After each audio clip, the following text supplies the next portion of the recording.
똥을 밟은 것 같은데?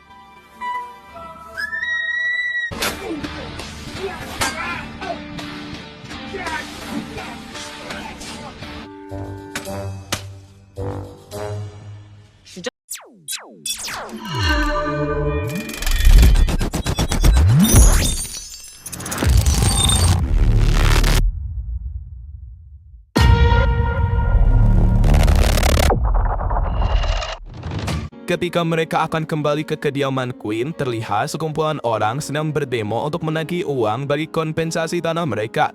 Son Hwa menerima instruksi dari Grace untuk putar melewati gerbang belakang agar mereka bisa aman untuk masuk ke kediaman. Grace ternyata punya rencana lain untuk menjebak mereka. Terlihat dua wartawan yang sedang siaga untuk meliput dan mempermalukan keluarga Queen atas kejatuhan mereka. Ketua Hong telah memberi kuasa kepada Seulgi untuk mengatur segala sesuatu di kediaman Queen selama ketua telah sadarkan diri. Mengingat mereka sedang dikejar wartawan, Grace mengatakan jika Seulgi ingin mereka bisa bersembunyi hingga situasi sudah tenang. Hae-in protes karena merasa Seulgi tak berhak melakukan hal itu. Grace selalu menyela dan kini ia berani melawan perkataan Hae-in. 조금은 진정될 때까지 어른들 얘기하고 있잖니? Grace menerima perintah. Kini kendaraan, sopir, dan kartu kredit telah ia sita. Bahkan kartu keamanan dan kartu kunci tak lagi berfungsi. Dari arah jauh, terlihat keluarga Queen diam-diam sedang dipotret oleh wartawan. 아, 참. 상황 파악들 너무 못... Untungnya, Hyunwoo dengan cerdik segera membawa kabur mereka dengan sebuah mobil untuk terhindar dari potret paparazi. Bom jatuh terima atas apa yang mereka alami. Hyunwoo menjelaskan jika mereka bisa menuntut hak sebagai penghuni rumah, namun hal itu cukup memakan waktu. Masalah terbesar ialah ketua telah memasukkan klausul hak konversi dalam kontrak dan menempatkan keluarganya sebagai jaminan. Mulai dari properti, saham, dan rekening pribadi telah dibukukan. Di balik itu, Sochul terlihat terpukul karena ia tahu jika istrinya Dae-hee juga terlibat dalam masalah tersebut. 네가 이 시간에 연락도 없이 어쩐 일이냐? 아버지, 불려시 같은 기집애 싹 다 있고 마음 편하게 살면 되는 거고. 불려시 같은 기집애.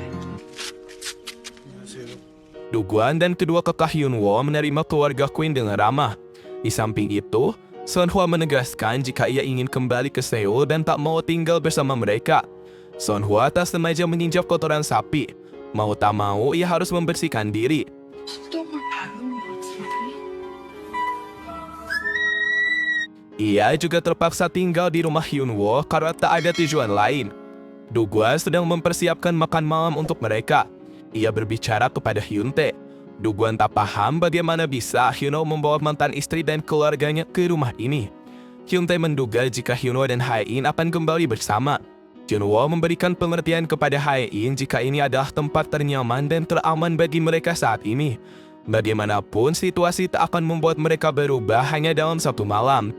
Hae-in memohon agar Hyunwoo tak terlalu mencemaskannya. Bagaimanapun, kini mereka telah bercerai. Apapun yang keluarganya kini tengah alami bukan lagi urusannya.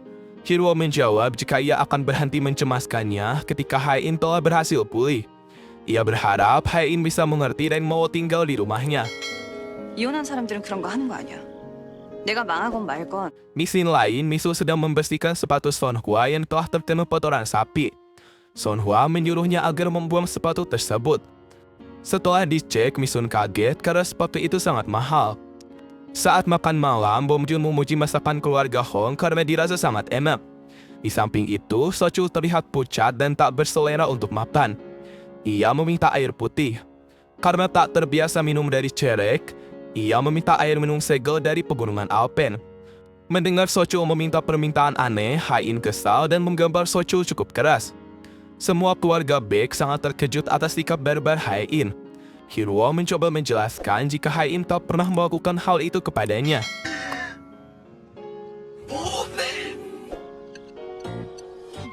예, 정말 맛있습니다.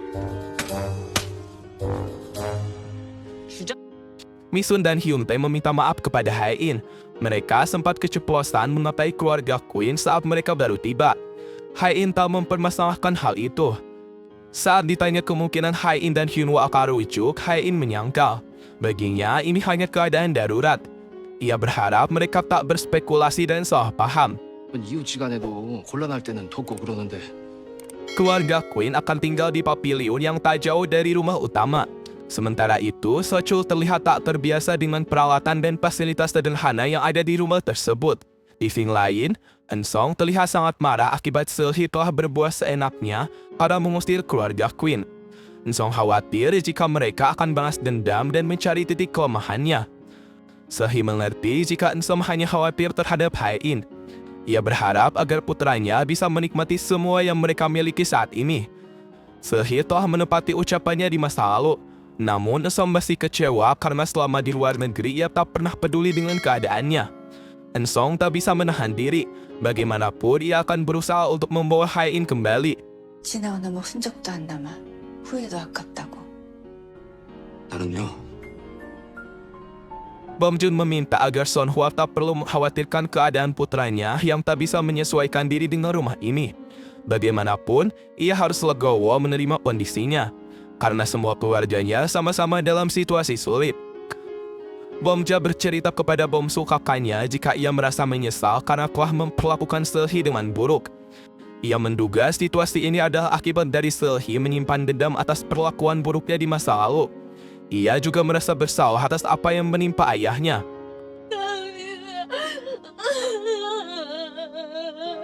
Sebelum tidur, Hyunwoo dan Hai-in saling mengirim pesan. Hyunwoo mengabarkan jika ia akan bekerja esok pagi. Sedangkan Hai-in menceritakan jika ia tengah mendengarkan lagu kesukaannya di MP3 milik Hyunwoo. Hyunwoo membalas jika MP3 itu bukan miliknya. Ia menemukan MP3 itu di lapangan saat SMA. Karena pada satu sekolah, Hai-in perlahan mengingat jika MP3 tersebut adalah miliknya yang sempat terjatuh. Di masa lalu, mereka pernah bertemu. Sambil tersipu malu, ia memikirkan jika Hyunwoo hanya terlahir untuk mencintainya. Hai-in kembali mengirim pesan. Apa alasan Hyunwoo tetap menyimpan barang ini? Hyunwoo bergegas ke kamar Hai-in. Ia mengambil MP3 itu. Ia menjelaskan tak mengingat kejadian itu dan hanya ingin menyimpannya saja. 근데 그거 내 거 아니야 나는 Sebelum pergi bekerja, Hyunwoo dengan manis memecek Hai-in ke kamarnya. Agar tidurnya semakin nyenyak, Hyunwoo menutup jendela kamar dan membetulkan selimutnya. Sebagai urutan kedua pemilik saham terbesar, Ensong secara resmi telah menjabat sebagai ketua di perusahaan Quinn. Ensong berencana mendirikan Quinn di Singapura untuk memperluas pangsa pasar. Pengacara melaporkan jika Pak Song tak mengetahui di mana dana rahasia ketua Hong. Kantor ketua telah mengelola buku besar secara manual. Proses pencucian uangnya sangat rumit, karena telah melintas 10 negara. Tujuan akhirnya adalah sebuah bank pelabuhan di Malaysia. Namun mereka juga tak kunjung menemukan dana tersebut. Tak lama Hyunwoo datang ke ruangannya. Ia adalah satu-satunya orang yang belum dipecat oleh Ensong. Hyunwoo minta kompensasi karena ia akan segera mencari pekerjaan baru. Hyunwoo mengatakan jika Ensong tak perlu khawatir karena ia sudah tak punya akses terhadap dokumen rahasia tim hukum. Ensong menyetujui pengunduran diri Hyunwoo. Sebelum ia pergi, Ensong menanyakan tentang Hai-in. Namun Hyunwoo enggan memberitahu keberadaannya. 제가 혜인이와 이혼 협상에선 얻은 게 하나도 없어서 어딨습니까? Sehi begitu menikmati statusnya yang kini telah menjadi nyonya baru. Ia meminta agar Grace segera menutup bisnis spa-nya, karena kini semua rencananya telah berhasil. Hal itu juga disetujui oleh Ensong. Grace menduga jika posisi Hai-in akan digantikan oleh dirinya. Namun ia kecewa karena Ensong mengungkapkan jika ia harus melarikan diri ke AS. Akan sangat merugikan jika mereka berhasil menangkap Grace. 티가 났어. 저 셰프정 미국 조이사인 대로 갈 준비를 하세요. 여기 있다가 혹시라도 털리면 우리 그리스 Hyunwoo mendapatkan bukti CCTV atas kejadian di perburuan dari suami Grace.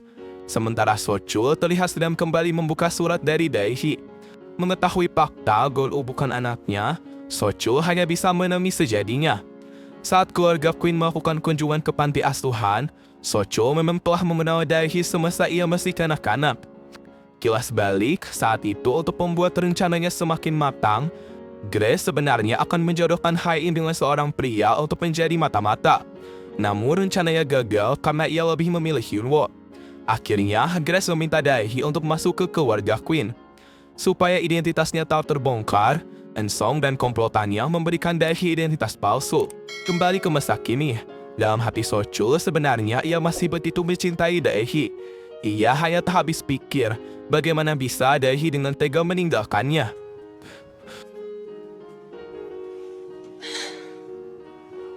Ensong mendapatkan seluruh aset Queen dengan cara ilegal. Hyunwoo berencana menggugatnya dengan tuntutan penipuan investasi. Jika ia mendapatkan bukti, Hyunwoo yakin kekuasaannya akan hilang. Hyunwoo bertekad untuk menggunakan cara dan taktik yang sama untuk merebut kembali aset keluarga Queen. 들어가야지. 뭔데? 투자 사기. Karena Hyunwoo mantan menantu keluarga Queen, para pendemo memarahi Hyunwoo saat mereka melihatnya. Meskipun proyek resort telah gagal, mereka meminta ganti rugi 2 kali lipat, seperti apa yang sudah dijanjikan dalam kontrak. Semua orang-orang penting yang prasetia kepada Bom Joon kini sudah tak bisa dihubungi dan memblokir nomornya. Untuk menghilangkan rasa kegalauan di hatinya, Bom Joon meminum makgoli bersama Dugwan dan Yongsong. Ia pulang dalam keadaan mabuk berat dan dipapah oleh Dugwan. Di perjalanan, ia mengoceh dan mengungkapkan isi hatinya. Ia merasa begitu menyedihkan. Bahkan uang 20 juta won pun saat ini ia tak miliki di sakunya.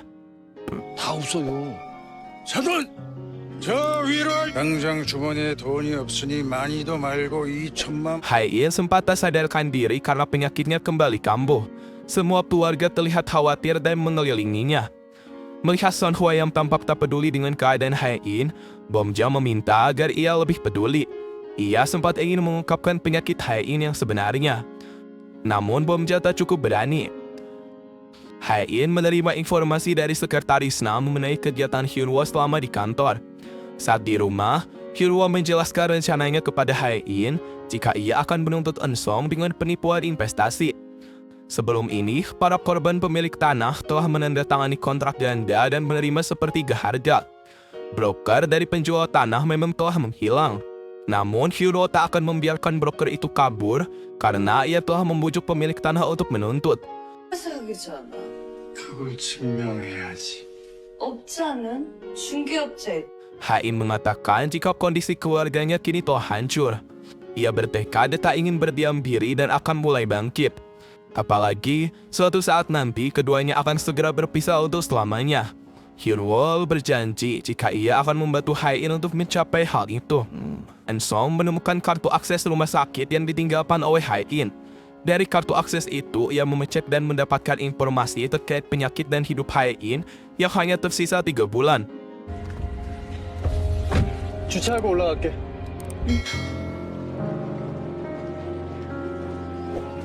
교수님한테 연락 왔어. 진료실에 윤은성 왔었대. Ensong enggan memberikan Parashia Group kepada ibunya.